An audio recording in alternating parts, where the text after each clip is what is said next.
Ei, pessoal, como estão? Hoje é domingo, dia de live sobre perguntas e respostas relacionadas ao tratamento natural da síndrome do ovário policístico. Se você não me conhece, está me assistindo pela primeira vez, prazer, meu nome é Carol Faria, eu sou nutricionista, sou também formada em Educação Física, coach de emagrecimento e sou portadora da SOP há 19 anos. Há 3 anos ajudo mulheres com síndrome do ovário policístico a se libertarem dos seus sintomas e também a poderem engravidar de forma natural, sem medicamentos, com muito mais saúde e com muito mais segurança. Tem alguém aqui que está me assistindo pela primeira vez?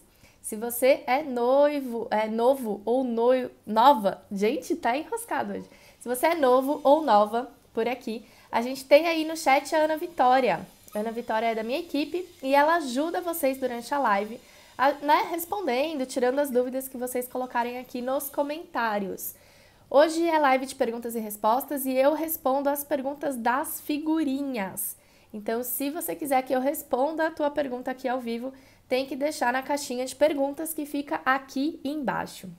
E antes de eu responder a primeira pergunta, eu quero deixar aqui um apelo para vocês. Gente, só metade das mulheres portadoras de síndrome de ovário policístico são devidamente, corretamente diagnosticadas hoje em dia. O que isso significa? A SOP, ela comete cerca de 100 milhões de mulheres em todo o mundo e só 10% são diagnosticadas com síndrome do ovário policístico. Então, a SOP acomete cerca de 20% das mulheres em idade fértil e só 10% delas são diagnosticadas da forma correta. E como que a gente pode ajudar essas pessoas que são portadoras da SOP e que não têm o diagnóstico, que não fecharam o diagnóstico, ou que tiveram um diagnóstico muito novas e não sabem, né, se são portadoras ou não e quais são as consequências, por exemplo, de uma SOP não tratada? Você pode clicar nesse aviãozinho que está do lado aí da caixinha de perguntas e mandar esse vídeo ao vivo para as pessoas que estão aí na sua lista de amigos aqui no Instagram. E aí você me ajuda para que mais mulheres tenham acesso ao meu conteúdo e mais, né, informação de qualidade sobre esse problema que atinge e faz tanta gente sofrer. Posso contar com vocês? E ó, para quem tá chegando agora, é novo, também não me conhecia, a Nutri aqui ama corações coloridos subindo aqui na tela. E aí, quando tem muito coração subindo para Nutri, eu falo mais, a live dura mais tempo, eu tiro mais dúvidas. Então, fica a dica aí para você. Isa, manda o grupo. Isa da turma 66, né? Gente, estamos aqui trabalhando a todo vapor.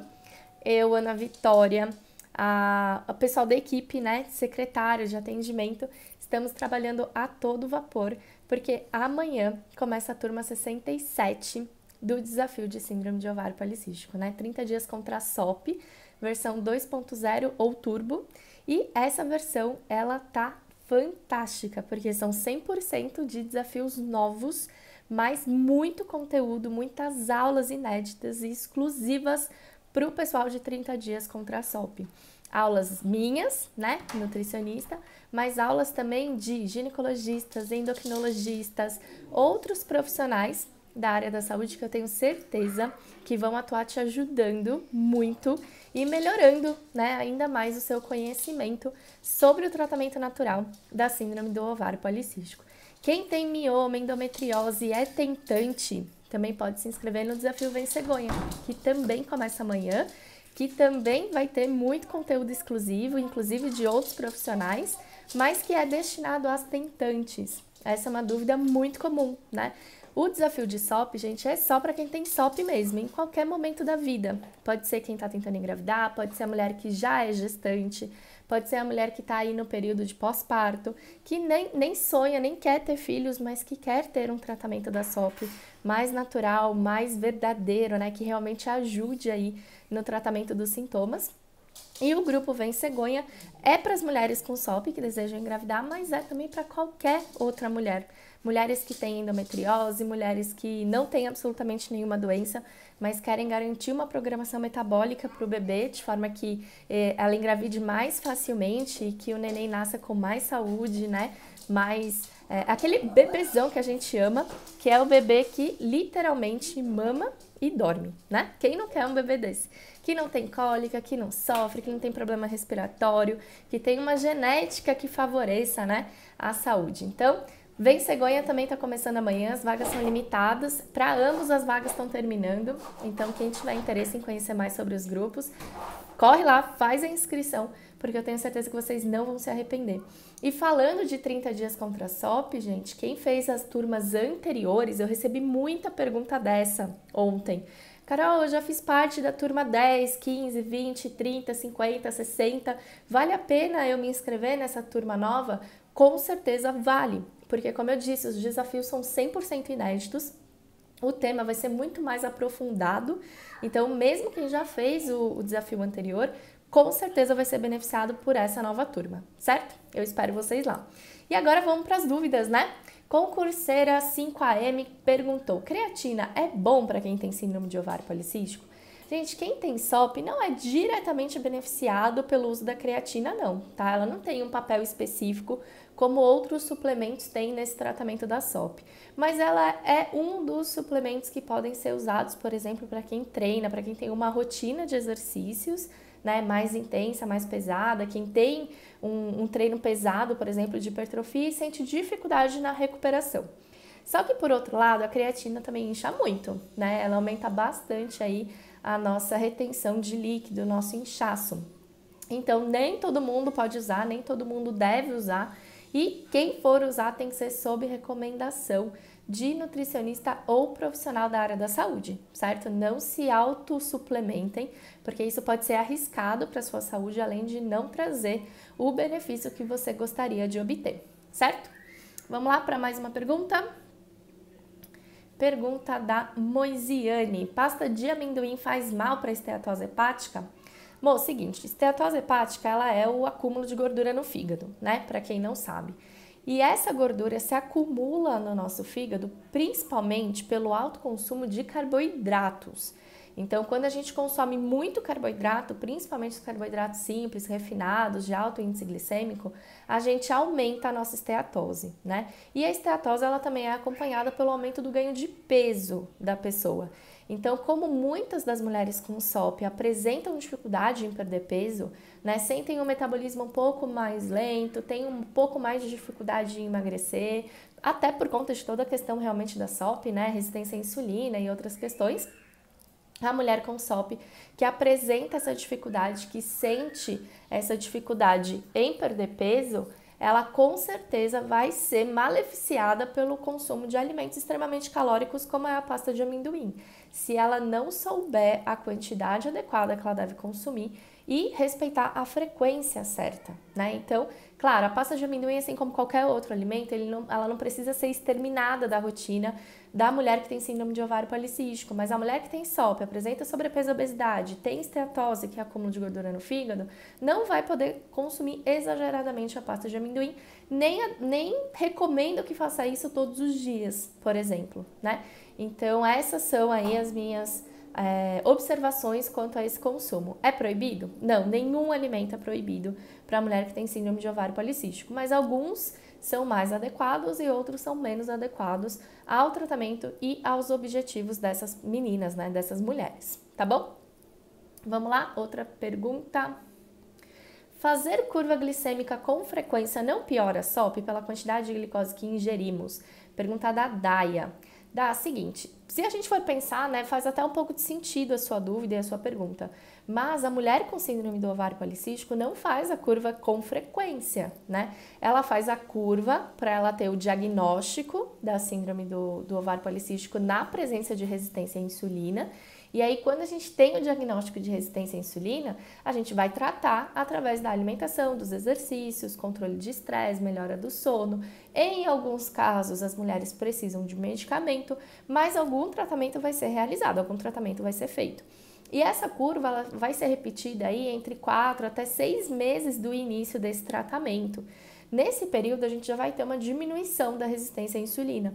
ou até, quem sabe, o controle desse quadro, né? Algumas mulheres que respondem de forma mais fácil, que têm uma resposta mais rápida, elas podem até, em 6 meses, terem a extinção dessa manifestação. Ela vai continuar sendo tendenciosa a desenvolver resistência à insulina, então é preciso continuar cuidando, mas ao repetir o exame, ela já não vai ter, né, nenhum problema ali, ela não vai ter aumento de glicose ou aumento de insulina de forma exacerbada. Tá? Então, não é com frequência, não é um exame que é feito mensalmente ou a cada 2 meses, o espaço normalmente é maior, e a partir do momento que é feito o diagnóstico, a gente já começa imediatamente um tratamento para reverter o quadro.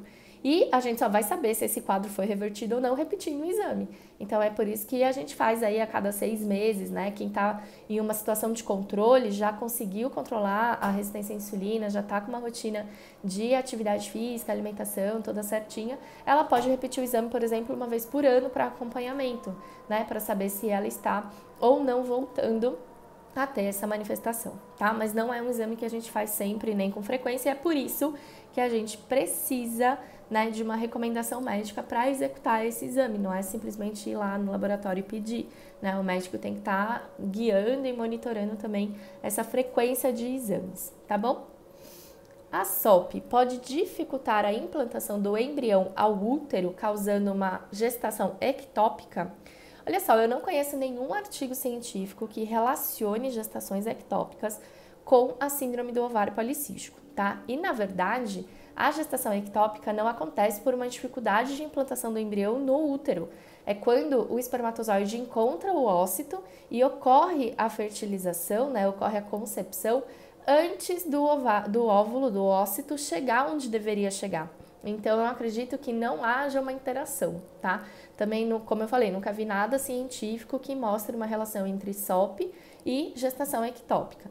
Uma relação que já é bem conhecida, que é comprovada cientificamente, que a gente já tem vários estudos, é a dificuldade do embrião de se implantar na parede do endométrio em mulheres que têm síndrome do ovário policístico e disfunções, desequilíbrios hormonais. Então, a mulher que tem SOP, muitas vezes ela tem baixa progesterona, ela tem baixa quantidade de LH e FSH, ela tem alterações hormonais que podem desfavorecer, né, essa implantação do ócito, do feto, na verdade, né, do embrião, à parede do útero, mas isso não tem relação, aparentemente, com gravidez ectópica, certo? O que pode favorecer uma gravidez ectópica é um amadurecimento, um rompimento do folículo tardio, mas também nada é muito comprovado, assim, nada é muito certo quando é o assunto, né, ectópica, tá? Então, é isso. Vamos lá para mais uma? Sobre a chia, ela também pode ser prejudicial na gestação? Não. Gente, os alimentos que eu falei recentemente aqui são linhaça e canela, né, quando o uso é excessivo por mulheres tentantes e gestantes. Porque o consumo de canela ou de linhaça na gravidez pode dificultar a implantação do embrião, né? Pode dificultar o engrossamento da parede do endométrio, que é a parede do colo do útero, onde o embrião vai se fixar, e pode agir, né, aumentando as contrações e favorecendo uma perda gestacional. Mas a chia aparentemente não tem essas propriedades, ela não tem os componentes que fariam, né, o que o componente da linhaça e da canela fazem.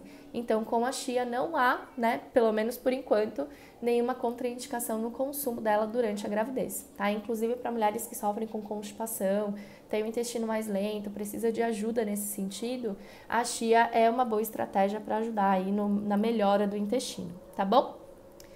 O que é coenzima Q10? Gente, coenzima Q10 é uma vitamina e ela age principalmente melhorando a saúde dos ócitos, né, que são os óvulos, como a maior parte dos leigos conhece, e auxiliando, né, no processo de melhora do quadro da síndrome do ovário policístico.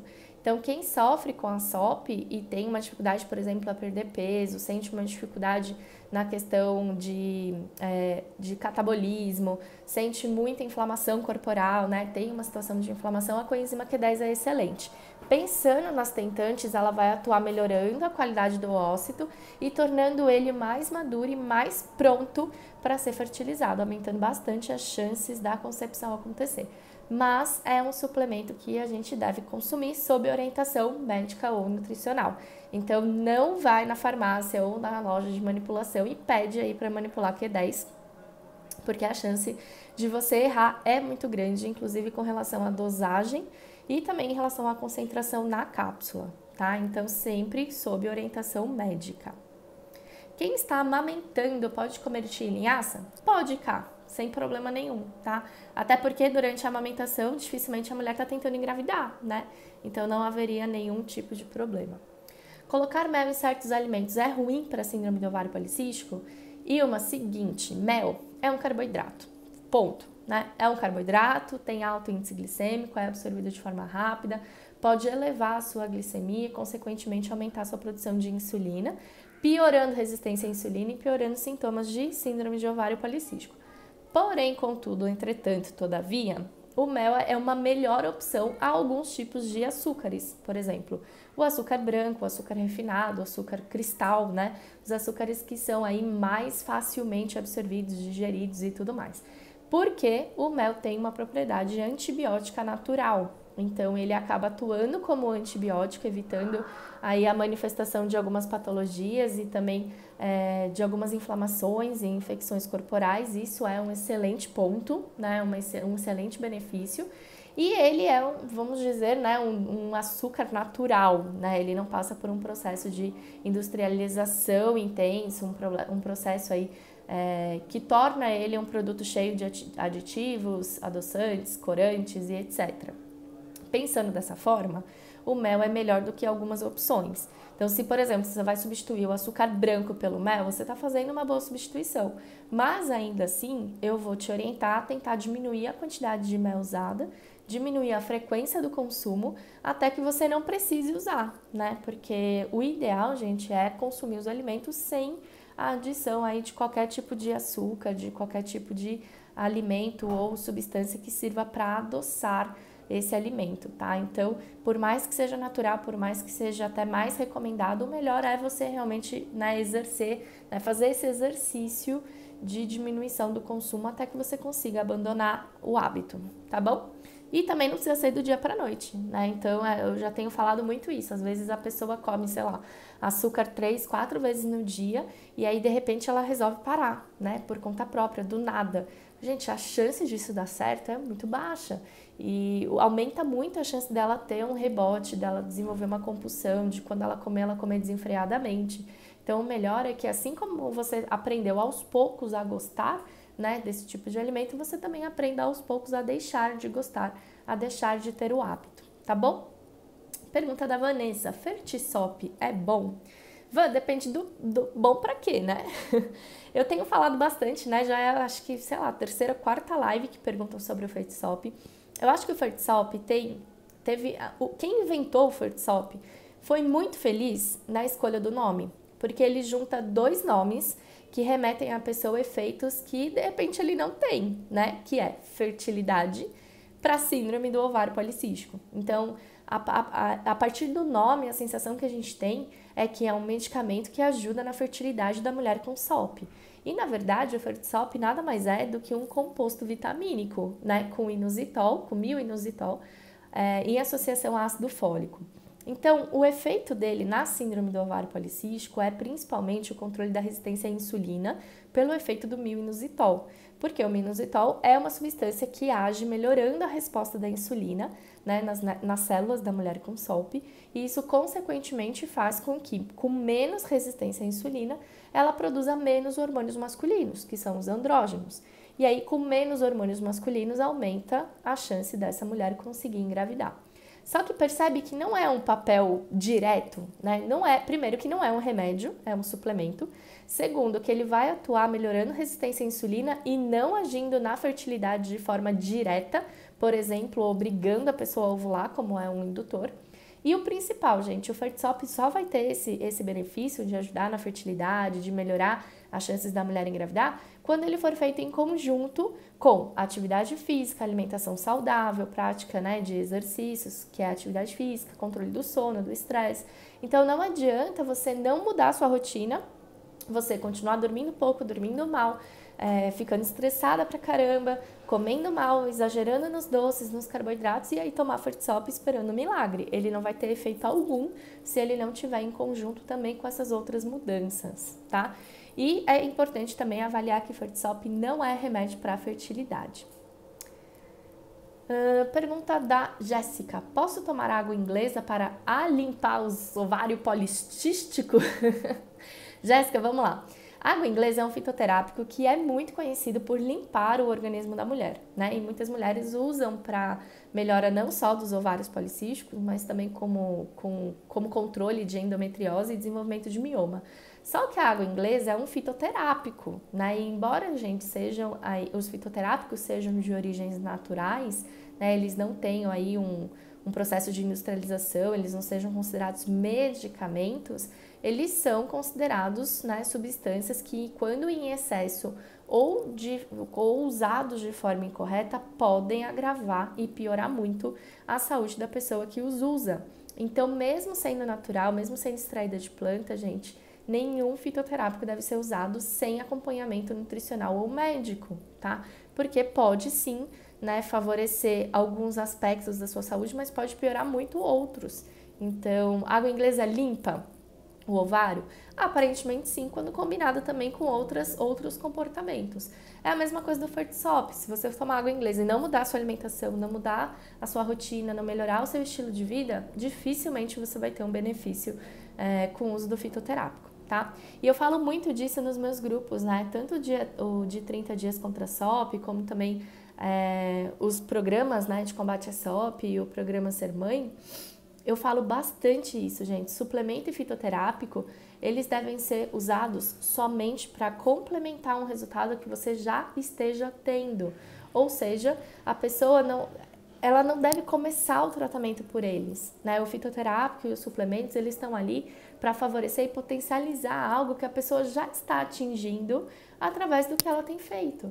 Então, o primeiro passo, né, o primeiro degrau dessa escada é o ajuste da dieta, é melhorar a rotina alimentar da pessoa, é fazer ela consumir os melhores alimentos, ela, né, consumir os alimentos funcionais para o objetivo dela, corrigir o índice glicêmico das refeições, melhorar o aporte nutricional e aí fazer atividade física, cuidar realmente da rotina, para que num segundo momento os fitoterápicos e os suplementos apenas ajam melhorando isso, né, potencializando e intensificando os resultados que essa pessoa já estiver tendo. Se você não muda a alimentação, não muda a atividade física, não muda sono, não muda estresse e começa um fitoterápico, o que você vai fazer é jogar dinheiro fora, né?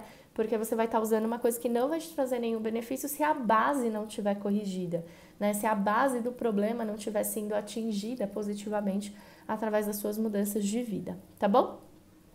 Para mais uma pergunta, então. Eu não sei se... Aqui. Eu tomo Puran, recomendação da ginecologista. Ajuda para quem quer engravidar?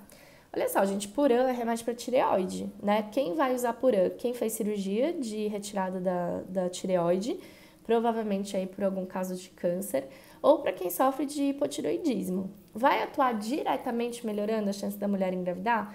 Se ela tiver outras razões que dificultem a gestação, obviamente não. Mas o próprio hipotireoidismo, a própria baixa produção hormonal da tireoide pode favorecer uma dificuldade da mulher engravidar. Então, qual que é o caminho certo, né? Você identifica primeiro quais são as alterações que podem estar dificultando sua gestação acontecer ou por que você sente dificuldade, né, em engravidar. E em segundo, você corrige essas alterações. Então, se você é G. Boniberg, deve ser G alguma coisa, né? Então, G, se você tem hipotireoidismo, tem tireoidite de Hashimoto que já está evoluindo para hipotireoidismo, se você teve retirada da tireoide por algum motivo, é claro que essa poderia ser a razão pela sua dificuldade de engravidar. E aí, corrigindo as alterações hormonais da tireoide, você pode engravidar normalmente. Agora, se você tem síndrome do ovário policístico, endometriose, algum outro tipo de problema de saúde, tomar o hormônio não vai fazer diferença nenhuma no seu caso. Você tem que corrigir também esse outro problema, tá bom? Então, não é algo que vai agir diretamente aí, melhorando suas chances de engravidar. Pergunta da Tati. Tenho SOP, na minha última trans não encontraram meu ovário esquerdo. O que acha disso? Tati, é muito comum. Um dia desses, essa semana até uma paciente do grupo de programa de combate à SOP estava desesperada porque ela foi fazer o transvaginal e não acharam nenhum dos 2 ovários dela. E aí ela mandou mensagem no grupo, me mandou mensagem no particular, mandou mensagem no chat do Dirtbox, ela mandou mensagem em tudo que ela podia para perguntar o que estava acontecendo, né? E eu falei, calma, é super comum, é super normal. Muitas e muitas vezes os nossos ovários ficam escondidos atrás do nosso intestino. E isso acontece muito quando a pessoa sofre de gases, tem desbiose, tem constipação, fica muito tempo sem ir ao banheiro, não está tomando água suficiente. Então, eles não encontrarem no ultrassom transvaginal não quer dizer que o ovário não está lá. Ele com certeza está. Se você não fez cirurgia de retirada, o ovário está lá. Só que ele provavelmente pode ter sido atrapalhado, então, pela sua condição intestinal. O que é o ideal nesse caso? Repetir o exame alguns dias depois, né? Se o médico identifica que tem um volume fecal e uma formação de gases mais intensa, ele vai recomendar que você use algum medicamento ou alguma coisa natural para melhorar o funcionamento do seu intestino e para eliminar os gases. E aí, depois de algum tempo, você repete o exame, tá? Depois de, sei lá, 3, 4 dias, repete, para você poder, então, ver as estruturas por completo. Mas fica tranquila, porque eu tenho certeza que seu ovário tá aí, ele só não conseguiu ser visto no exame, tá bom? Vamos para mais uma. Fale sobre o colesterol alto e como controlar. Gente, colesterol é pano para manga, né? O que acontece? Atualmente, a gente sabe que tudo que a gente consome de alimentos que tem colesterol não age diretamente aumentando o nosso colesterol sanguíneo, né? O colesterol é uma lipoproteína animal e os animais, então seres humanos e animais, produzem colesterol porque ele age como transportador.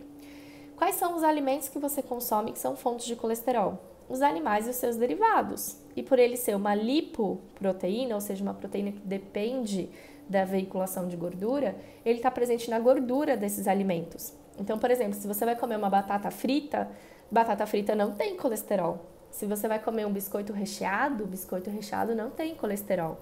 Por mais ruins que esses alimentos sejam, tá? Não estou dizendo que eles são bons e que você deve consumir. Mas é para você entender que o colesterol não está ligado necessariamente a um alimento ruim, a um alimento não saudável, que muita gente imagina, né? Ai, Carol, meu colesterol tá alto, mas poxa, eu quase não como fritura, eu quase não como batata frita.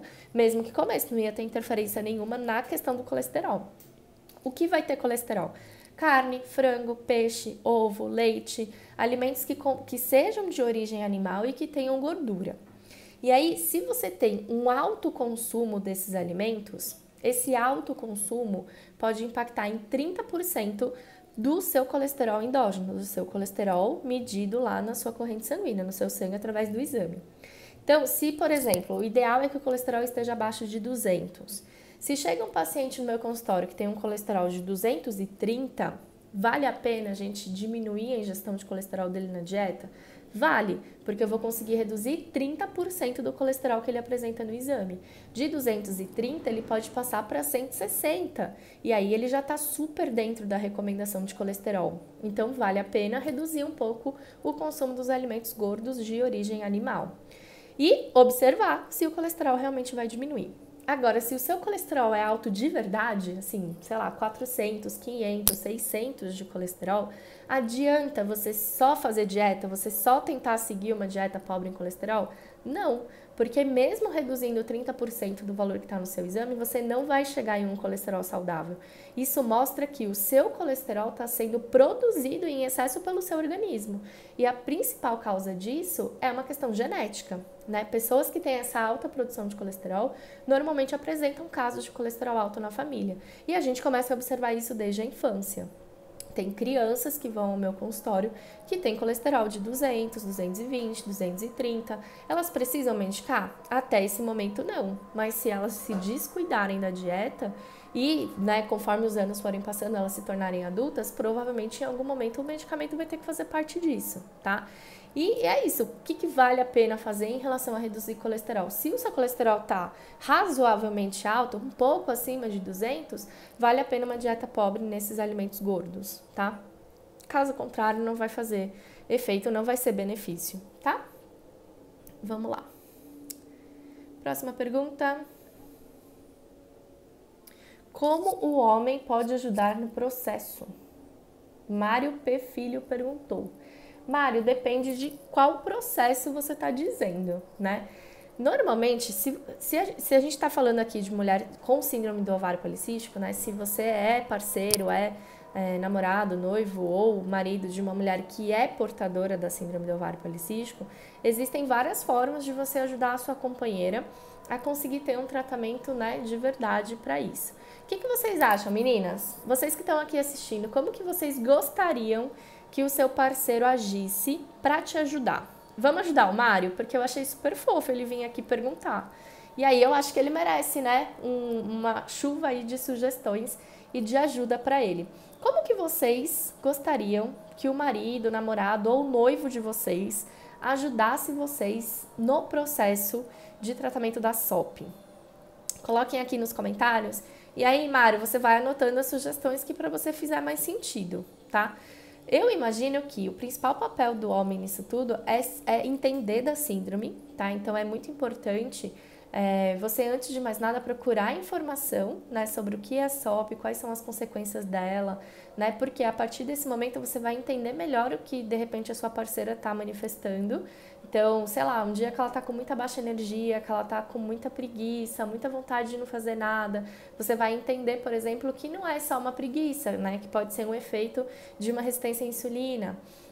O dia que ela tiver com, sei lá, se sentindo muito mal com o corpo dela, você vai entender que ela de repente não tá emagrecendo, não porque ela não quer, mas porque a SOP dificulta realmente isso. Então, entender eu acho que é o primeiro passo, né? Porque isso vai fazer com que você não a julgue e vai fazer com que você também não colabore, né? Contribua para a piora do quadro através de críticas, através de reclamações, né? Através de xingamentos e tudo mais. E xingamento, eu não tô falando de xingamento pesado, não. Às vezes a pessoa tá extremamente cansada, sem energia de nada, e aí o companheiro fala, para de ser preguiçosa. Isso para ela é uma facada muito grande, porque ela não tá com preguiça, ela realmente tá cansada, ela realmente tá sem energia. Segundo passo, que eu acho que até comentaram aqui no chat, é você se alimentar bem, né? Porque a partir do momento que você se alimenta bem, a tendência é que isso contagie a sua companheira. Então, se você tá o tempo todo falando pra pedir pizza, para pedir fast food, para comer hambúrguer, para fazer sobremesa, para preparar alimentos que são muito ricos em carboidrato, a tendência dela, que já é de querer carboidrato e já é sentir falta de carboidrato, vai ser querer ainda mais carboidrato. Agora, se você tentar se segurar e não consumir esses alimentos, pelo menos não na frente dela, isso vai ajudar muito para que ela também tenha uma melhora do comportamento alimentar. E, gente, uma coisa que é muito ruim, eu falo assim, por mim e também porque eu já ouvi muito, né, das minhas pacientes. Aquele marido que vira e fala assim, para de comer isso, você não quer emagrecer? Por que você está comendo isso se você falou que está de dieta? Como que você vai fazer dieta comendo isso? Gente, isso é julgamento, tá? É muito... E não é nem o que você fala, é a forma como você fala. Se você chegar para ela e falar assim, olha, eu sei que você está tentando emagrecer, eu sei que você está tentando controlar a SOP, eu sei que tal sintoma te incomoda. E se a gente trocar esse alimento por tal alimento? O que você acha? Cara, é completamente diferente, né? Então... muito tato, não só no que você fala, mas também na forma como você fala, certo? E outra coisa, né, que já fizeram e que deu muito certo, compra o desafio para ela. Teve uma paciente que fez o desafio de 30 dias contra a SOP e foi o namorado dela que comprou. Ele entrou em contato comigo pelo chat, né, pelo inbox do Instagram, falou um pouquinho, né, do sofrimento dela e tal, e comprou o desafio para ela de presente. E, eu achei isso lindo, assim, sabe, virei fã desse casal, porque realmente ele mostrou que estava ali com ela, que estava ali disposto a ajudar ela no que precisasse, tá bom? Vamos lá para mais uma, mas eu gostei da pergunta, vocês gostaram, gente? Ele merece corações aqui, em forma de carinho? Muitos corações aqui para o Márcio. O anticoncepcional mascara os sintomas da SOP. Fato! Como saber se o tratamento está dando certo? Ana, pergunta interessante, né? O anticoncepcional, ele mascara alguns sintomas da síndrome do ovário policístico, sintomas relacionados especificamente ao hiperandrogenismo. Então, quais são os sintomas que o anticoncepcional pode mascarar ou pode até exterminar enquanto ele é usado? Queda de cabelo, acne, excesso de pelos, né? Um pouquinho, né, dessa questão muito relacionada ao andrógeno. Mas mesmo a mulher portadora de SOP que usa anticoncepcional, ela pode ter algumas outras manifestações. Então, vontade de doce, massa, pão, carboidrato, falta de energia, acúmulo de gordura na região do abdômen, dificuldade em perder peso. Então, a mulher que usa anticoncepcional não está livre de todas as manifestações da SOP. Quando você começa a fazer um tratamento, por exemplo, ou entra no desafio de 30 dias, às vezes as mulheres estão usando anticoncepcional e elas não querem parar, porque é o método contraceptivo de escolha dela e tá tudo bem. Ninguém precisa parar de usar o anticoncepcional para fazer, por exemplo, os 30 dias contra a SOP. Mas no grupo elas começam a perceber mudanças, como menos vontade de carboidrato, mais disposição, mais energia, um rendimento no exercício ou na academia muito melhor, melhora da qualidade de sono, diminuição de desconfortos como insônia, né, coisas que dificultam a pessoa a dormir bem, o menor cansaço durante o dia. Então, a gente começa a analisar outras queixas e sintomas que não são tão diretivos e tão clássicos da síndrome do ovário policístico, mas que também incomodam muito e que também estão presentes na maioria das mulheres. E aí, quando você faz esse tratamento usando anticoncepcional e você nota essa melhora, isso te incentiva a continuar. Quando você parar o anticoncepcional por algum motivo, seja porque você cansou de usar, seja porque você decidiu parar porque acha que está te fazendo mal, ou porque você quer engravidar, você não vai ter as manifestações que o anticoncepcional estava mascarando, nem vai ter as outras queixas que estavam presentes e que de repente você não estava se importando. Então, mesmo usando anticoncepcional, gente, é muito importante fazer um tratamento certo, um tratamento de verdade, né, um tratamento efetivo para a síndrome do ovário policístico. Até porque, gente, a principal manifestação da SOP é a resistência à insulina. É o desconforto, né? É o problema mais comum dentre as mulheres com SOP. E se você usa anticoncepcional, você não está nem controlando, nem mascarando, nem amenizando essa situação. Então, pode ser que você esteja com resistência à insulina, não esteja manifestando acne, queda de cabelo, excesso de pelos, mas, por outro lado, você está manifestando cansaço, fadiga, vontade de doce, de carboidrato, acúmulo de gordura abdominal, dificuldade em perder peso. E tudo isso é um grito de socorro do seu organismo que pode desenvolver diabetes se ele não for cuidado e tratado. Então, é bem importante, né, que haja essa conscientização sobre o tratamento da SOP mesmo durante o uso do anticoncepcional, tá bom? Vamos para a última pergunta de hoje. Tem muita pergunta aqui, depois eu vou tentar responder algumas, né, lá nos stories. Aqui. Posso substituir o pão por torrada integral? Ontem eu recebi dezenas de perguntas parecidas com a sua. Nutri, posso tomar chá verde? Nutri, posso tomar café? Nutri, posso comer arroz? Nutri, posso comer macarrão? Nutri, posso comer pizza uma vez por semana? Nutri, posso, não posso? Gente, nenhum alimento, ele merece ser taxado de pode ou não pode. Por quê? Nenhum alimento de forma isolada vai trazer um malefício ou um benefício no tratamento da SOP. Nenhum deles. Então, posso comer pão? Pode. Pode comer torrada? Pode. Só que isso não quer dizer que você deva comer todo dia em quantidade alta. E nem que esse consumo vai estar te beneficiando para o tratamento da síndrome do ovário policístico. Então, muitas pessoas falaram, Nutri, posso comer canela todo dia de manhã? Até pode, mas isso vai trazer um benefício? Não sei, porque depende da forma como esse alimento está encaixado na sua rotina, de que forma ele está combinado com outros alimentos, a quantidade que você está usando e a frequência que você está consumindo. Então, por exemplo, substituir pão por torrada integral, você está trocando 6 por meia dúzia. Você está trocando uma fonte de carboidrato simples, refinado, de alto índice glicêmico, por outra fonte de carboidrato simples, refinado, de alto índice glicêmico. O impacto disso, por exemplo, na sua glicose e na sua insulina, vai ser igual. Agora, isso quer dizer que você não pode nunca consumir nenhum desses dois alimentos? Claro que não, você pode, de vez em quando, combinado com uma proteína ou com uma gordura, dentro de uma rotina saudável, se possível com atividade física. Então, gente, é muito complicado responder para vocês se vocês podem ou não podem um determinado alimento. Porque para isso eu preciso conhecer realmente a rotina, os horários, o dia a dia, nível de atividade física, os objetivos. Então, tem mulheres que têm SOP, por exemplo, que não têm excesso de peso e obesidade. Essas mulheres podem consumir mais carboidrato, devem consumir mais carboidrato do que as que têm sobrepeso e obesidade, mas nenhum dos dois grupos deve, né, eliminar por completo algum tipo de nutriente, tá? Então isso serve para o pão, para a torrada, para o azeite, para qualquer alimento. Pode? Sempre pode, mas será que isso vai te trazer benefício? Ou será que isso vai te trazer malefício? Então é isso que a gente tem que analisar e é isso que vocês aprendem também no desafio novo de 30 dias contra a SOP, tá bom? Gente, gostaram da live? Deu para aprender um pouquinho? Foi muita pergunta e eu acho que eu me alonguei muito nas respostas. Não consegui responder para todo mundo, né, que deixou na caixinha. Mas depois eu volto e respondo nos stories, tá bom? E aí, o que vocês vão fazer domingo? Se inscrever no desafio 30 dias contra a SOP ou no desafio Vencegonha. Os dois começam amanhã.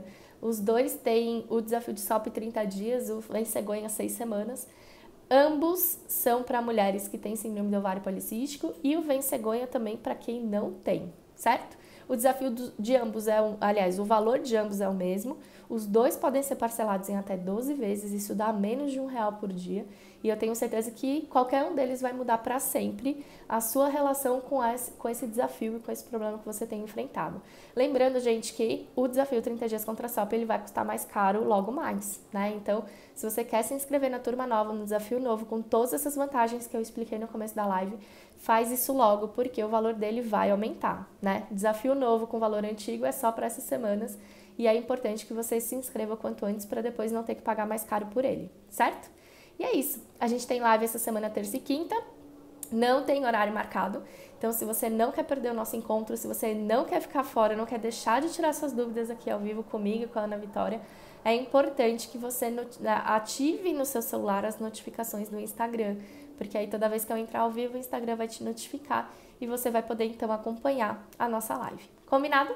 Gente, beijo, bom domingo para todo mundo e eu espero conversar com vocês hoje pelo WhatsApp depois da inscrição no desafio. Combinado? Lembrando que quem se inscreve, gente, eu chamo no WhatsApp depois, mas é importante vocês mandarem um print, tá? Da tela de pós-pagamento, de confirmação, para que a gente já te adicione no grupo ainda hoje, porque ele começa amanhã. Às vezes a Hotmart demora um pouquinho para notificar e como já começa amanhã, é interessante você mandar para eu já ter o seu contato e já poder te adicionar ao grupo, tá bom? Beijo, gente. Até terça-feira.